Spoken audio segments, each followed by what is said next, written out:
de juicio ante un jurado.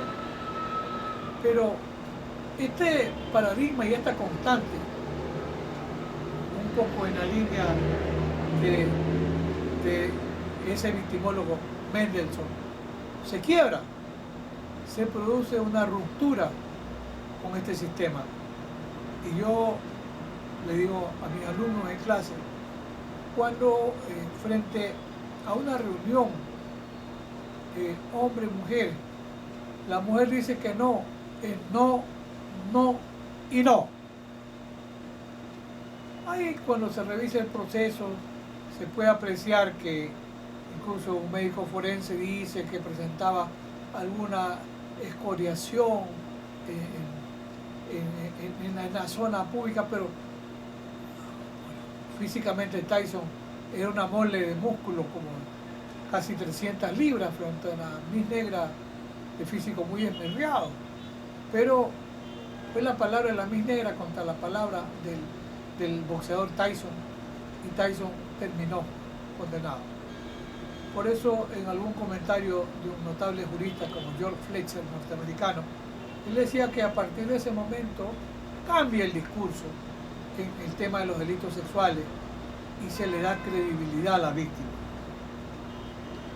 Un caso muy emblemático se produce también contra el deportista O.J. Simpson, 1994-1995. Se considera que ese es el juicio del siglo, ¿verdad?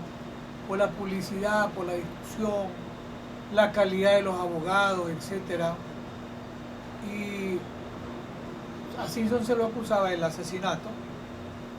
No se utiliza esta categoría, pero vendría a ser el equivalente de un femicidio, la muerte de la expareja y de la persona con la que expareja mantenía ya una relación sentimental o amorosa. Ambos son asesinados.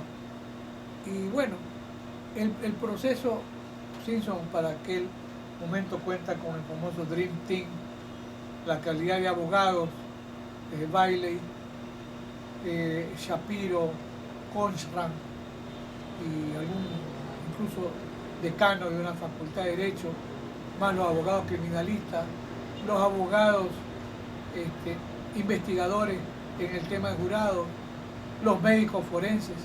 Sí, es una defensa que se estima que le costó a J. Simpson alrededor de 15 millones de dólares. Y a la final, el jurado declara a J. Simpson no culpable. Recordemos que un sistema de jurado podría bastar, tiene que haber el convencimiento, la certeza de la culpabilidad, y frente a la posibilidad de una duda razonable, termina el procesado termina absuelto. Y en ese juicio, que es considerado para algunos el mayor juicio en la historia, además que vivimos los tiempos mediáticos, sin duda, eso es un juicio digno de estudio. El tiempo no da para más en este comentario, pero sugiero verlo para apreciar incluso el sesgo de la raza, porque dice en algún comentario el mismo notable profesor Fletcher que Fletcher es norteamericano y maneja bien derecho penal, muy bien. ¿Por qué razón? Porque Fletcher sus estudios de especialidad los hizo en Alemania y es un distinguido profesor en universidades alemanas, es un gran penalista norteamericano. Y Fletcher dice, he leído a él y a otro en otro comentario, que se pensó que iba a haber en el jurado una solidaridad por el género, víctima mujer, victimario hombre, pero ¿qué hubo allí, además de la discusión por la solidaridad de género?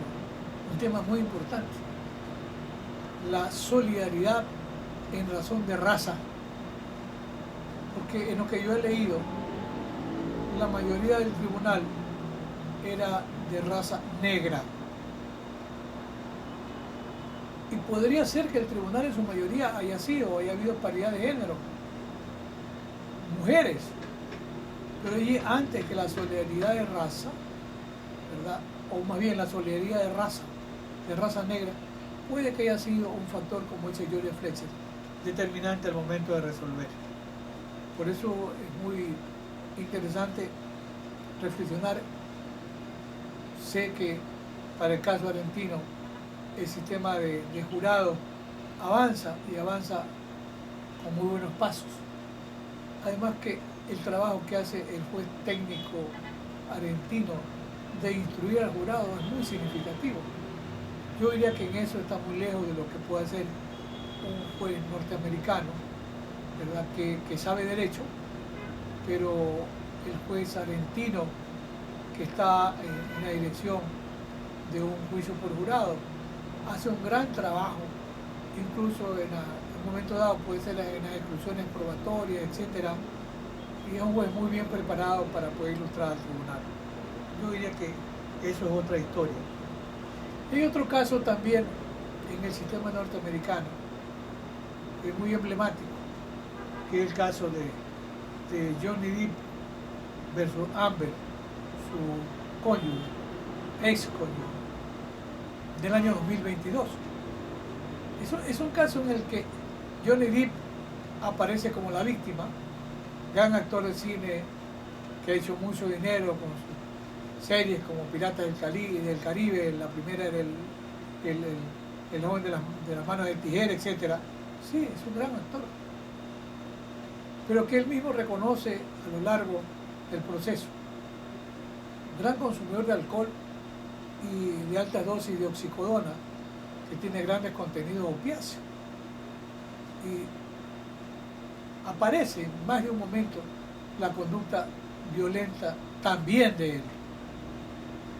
Y en este proceso en el que él reclama inicialmente 50 millones de dólares contra la ex cónyuge, la ex pareja, a la final la ex pareja termina condenada a pagar una indemnización de 10 millones de dólares, más daño inmaterial 5 millones. Ella tenía también una reclamación por daños ocasionados, le reconocían 2 millones de dólares.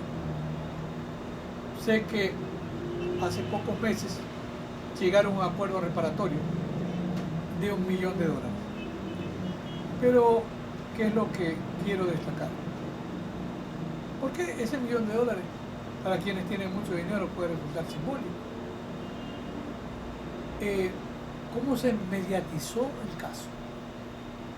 Y parecería ser que la carga mediática estuvo a favor de Johnny Depp, y el maltrato que recibe Amber es terrible, es enorme, es lapidario. Incluso organizaciones pro derechos de la mujer, que en principio decían apoyarla, después ya terminan diciendo que ella es una mentirosa, que ella se ha aprovechado del sistema, porque ella antes se había divorciado de Johnny Depp y consiguió en el divorcio que se le asignaran 7 millones de dólares, que cuando incluso le preguntan el dinero que Tino va a tener, dice, lo voy a donar para organizaciones en favor de niños y también para algunos hospitales. Entonces yo no me voy a quedar con nada. Y de eso habían pasado 5 o 7 años. Y en el proceso que le enrostran, que nunca donó un centavo. Dijo, no me quedo con nada y este dinero tiene destinatario, pero que nunca hizo efectivas las donaciones, salvo algún valor de 250.000 dólares. Pero remarco, aparece Johnny Depp como víctima de violencia, en el proceso aparece la conducta violenta de Johnny Depp y termina siendo revictimizada en la ex pareja de Johnny Depp. O sea, termina como la mala de la película. Lo que ha significado las redes sociales y hoy con la influencia incluso negativa que pueden tener cualquiera de las redes cuando son manipuladas, y lo que significan los troles y lo que puede significar una propaganda negativa en un medio como el TikTok, con millones de personas que están replicando. Y eso creó una corriente de opinión perversa contra Amber. Johnny Depp había intentado antes una demanda en Inglaterra contra un periódico que decía que lo había injuriado, pero Johnny Depp pierde la pelea en Inglaterra. Acá el periódico que reproduce, me parece que es el Washington Post. Claro que hay alguien que tú, ¿y por qué Johnny Depp no enjuició al Washington Post? Probablemente sabía que no era tan fácil un proceso contra el Washington Post, pero más vulnerable era Amber. Entonces, allí para mí se produce también una revictimización de género por su condición de mujer, a la que se le aplica también la calidad de ser una mujer violenta, sin apreciar si era o no más violento Johnny Depp. Pero en fin, es un proceso concluido que sienta este precedente. Miren, en Ecuador hace muchos años, como en otros países, se dicta una ley para reprimir la violencia contra la mujer. Cuando esto se discutía en la asamblea y yo era invitado en algún coloquio, yo decía, ¿por qué no una mujer? No solamente la mujer es víctima de violencia, yo decía, los niños son víctimas de violencia en el hogar. Cuando hay una relación difícil entre el hombre y la mujer, terminan pasando de la factura a los hijos. Y de cara a la sociedad, probablemente el sector más vulnerable sea el sector de las personas mayores y de las personas discapacitadas. Entonces yo decía que debía ser más bien una ley de violencia contra la familia, pero quedó como ley de violencia contra la mujer. Se crean comisarías, se crean juzgados, etc. Pero no es que la violencia nace en ese momento con la ley. Lo que al haber mecanismos y luego están las ONG, etc., el problema deja de ser visible, Y en el año 2005 se publica un trabajo mío sobre el proceso penal y garantías constitucionales.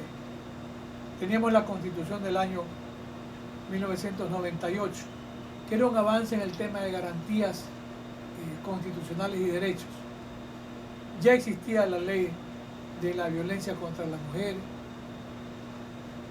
y uno de mis trabajos está precisamente dirigido en esa publicación del año 2005 al proceso penal y la violencia contra la mujer, en el año 2005. En el año 2008, así como en países como Argentina, que ustedes tienen la gran reforma del año 1994 y luego se van incorporando la CEDAW y se incorpora la Convención de Belén do Pará, etcétera, con valor o rango constitucional.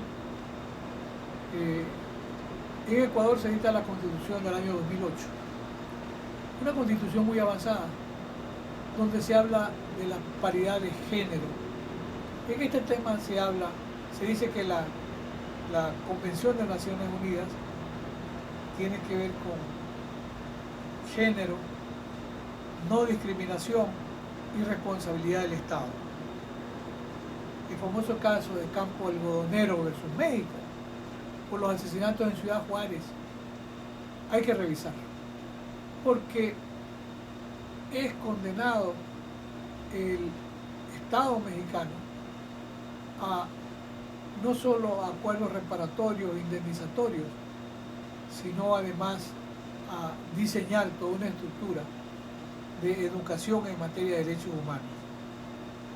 Y la profesora Ala Facio dice que ella desarrolla una significativa tarea en el caso de los tribunales de justicia mexicanos, porque, y no solo es el tema de México, en general, está introyectado un discurso de la masculinidad, un discurso incluso sexista, aunque los códigos van mejorando y van aumentando. pero aquí habría que recordar lo que decía ese notable jurista Julio Mayer, o como dice el profesor Zaffaroni. En el caso de Julio Mayer decía: el mejor código del mundo sirve para muy poco si no tiene buenos operadores. Aunque hoy hay jueces y juezas, y hay el reclamo de que con propiedad se hable de juezas y no solamente de jueces, y de magistradas y de magistrados, etc. Y bueno, los tiempos avanzan y hay protocolos en algunas fiscalías creados para el tema de violencia contra la mujer y violencia de género. Hay investigación de campo que hacen, para el caso de Ecuador estoy recordando, la profesora Marcela Lafont, que nace en Brasil, pero tiene residencia académica ya aquí en Ecuador. Ella trabaja con el tema de violencia de género, es una activista en el tema y una gran jurista además. Ya se van haciendo, bueno, está Judith Salgado también de la andina Simón Bolívar, y otras activistas, por supuesto que sí los hay, y hacen un gran trabajo en ese gran frente abierto ya hace algunas décadas. Pero sigue habiendo violencia, sin duda que la hay. La Constitución incluso de Ecuador avanza mucho en el tema y habla de la paridad de los derechos en materia de género y habla ya de la vulnerabilidad, por ejemplo, de la mujer embarazada, así como habla de la vulnerabilidad de los niños adolescentes y de las personas de la tercera edad y de los discapacitados. Es decir, hay un conjunto de derechos que están constitucionalizados para el caso de Ecuador. Pero sigue habiendo violencia, sí, en nuestra región y en algún otro país. Incluso cuando se pretende auxiliar a una mujer, por ejemplo, de la comunidad indígena que está siendo maltratada a veces por el marido, también indígena borracho, muchas personas prefieren no intervenir. Personas de la comunidad, porque dice, ese es el marido, sabrá por qué lo hace. Y son sesgos todavía culturales que nos van quedando. Y en el año 2023 se publica mi manual de Derecho Procesal Penal y de Técnica de Litigación. En ese manual hay un capítulo que yo dedico al tema de la prueba en delitos de violencia de género.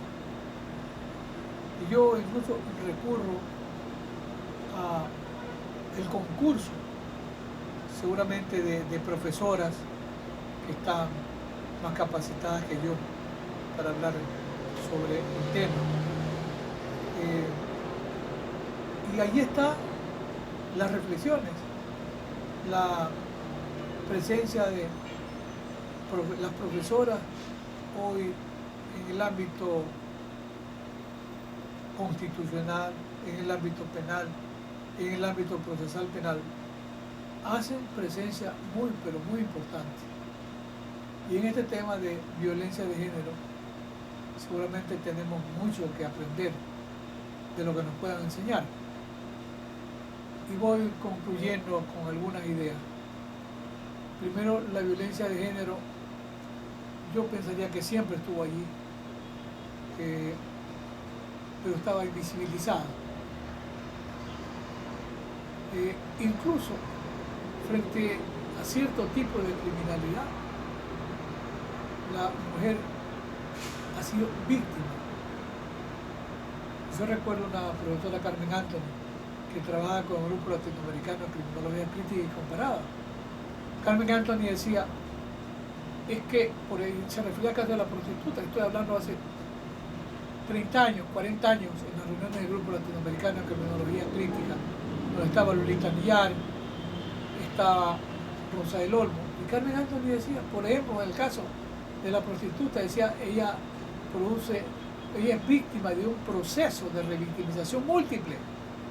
Decía, por su condición de mujer, por ser prostituta, que es explotada y golpeada por su compañero que termina explotándola, que es revictimizada por sus clientes usuarios, y es que es revictimizada por el propio sistema, que más de uno considera la prostitución como delito, ya otros ya han superado. Pero se ha ido construyendo, sin duda que sí. Y yo destaco algo también interesante, con la constituyente de Montecristi, en la que hay una suerte de discurso disruptivo frente a los derechos de las mujeres, nuevos, y en el tema del tratamiento a la mujer que estaba presa, relacionada por tema de delitos de drogas, también la mujer ha sido revictimizada. Y hablo en concreto con el conocimiento del caso ecuatoriano. La cantidad de mujeres presas por delitos de drogas, donde son utilizadas, son abusadas, son exigidas. Y yo pienso que la constituyente de Montecristi dio una gran clarinada, estableció un indulto en beneficio de aquellas mujeres que habían recibido incluso sentencia condenatoria y con tenencia de cantidad de drogas muy significativa, de hasta 2 kilos, bastante droga. Porque para aquel momento la tasa de mujeres en las cárceles por tema de droga era arriba del 90%. Hoy la tasa de mujeres por tema de drogas es mucho menor. En una población carcelaria de 32.000 personas privadas de la libertad, creo que la tasa de mujeres puede estar bordeando el 10%, alrededor de 3.000. Entonces, sí, fue una gran clarinada la posibilidad de este indulto humanitario, porque la mujer había sido revictimizada, estaba en la cárcel porque había sido obligada, exigida a actuar como correo, con ese nombre perverso de ponerle mula en el tráfico de drogas. Pero este es un modelo que nos da ejemplo de lo que se puede avanzar. Hoy es menos invisible el problema. Hay una cantidad de mujeres que hacen protagonismo. Hoy está el tema incluso de las comunidades LGBT, no voy a tocar el tema, tienen sus derechos, están reconocidos, incluso en el caso de Ecuador están constitucionalizados. Pero este es un reto, hablar sobre género, delitos de violencia de género y derechos humanos. Sin duda, para mí, siempre la mujer tuvo derechos humanos.